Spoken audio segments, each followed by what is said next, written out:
तो सुरेन्द्रनगरना उमेदपुर गामे शाळामां विद्यार्थीओना हाथमां पेन पेन्सिलनी जग्याए सावरणा जोवा मळ्या। एटले के प्राथमिक शाळाना विद्यार्थीओ पासे शाळामां सफाई कराववामां आवती होવાનો घाट सર્જાયો। विद्यार्थीओ शाळामां अभ्यासनी जग्याए साफ सफाई करता होय तेवो विडियो वायरल थता शिक्षण विभाग तपास करे तेवी मांग उठी छे। विद्यार्थीओ पासे साफ सफाई करावी अने बेदरकारी दाखवनार शिक्षको सामे पगलां भरवानी मांग उठी छे। तो વધુ વિગતો માટે જોડાઈ ગયા છે સુરેન્દ્રનગરથી સંવાદદાતા ફઝલ। વિદ્યાર્થીઓના હાથમાં પેનની જગ્યાએ સાવરણા જોવા મળી રહ્યા છે, શું વિગત છે? ખાસ કરીને સુરેન્દ્રનગર જિલ્લાનું જે સરકારી પ્રાથમિક વિભાગ જે શાળાનું તંત્ર છે તે વારંવાર વિવાદમાં આવી રહ્યું છે।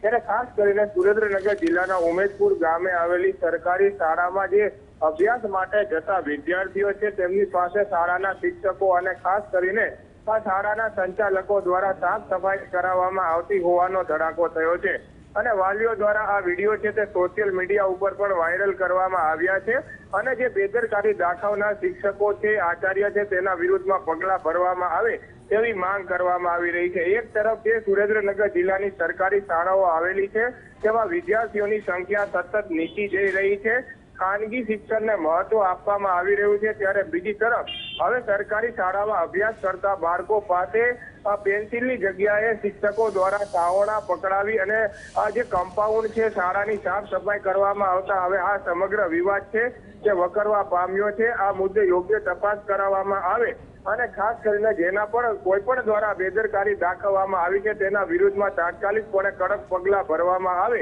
તેવી વાલીઓ દ્વારા શિક્ષણ વિભાગ પાછળ માંગ કરવામાં આવી છે। અભ્યાસ બગાડી અને વિદ્યાર્થીઓ પાસે સાફ સફાઈ કરાવવામાં આવી રહી છે। ખાસ કરીને ભણશે ગુજરાત આગળ વધશે ગુજરાતના પણ શિક્ષણ વિભાગ નારા લગાવી રહ્યું છે, પરંતુ સુરેન્દ્રનગરની જે ઉમેદપુર ગામની પ્રાથમિક શાળા આવેલી છે ત્યાં ભણાવવાના સ્થાને વિદ્યાર્થીઓ પાસે સાફ સફાઈ કરાવવામાં આવતા હોવાનો પણ હાલ ઘાટ સર્જાઈ જવા પામ્યો છે।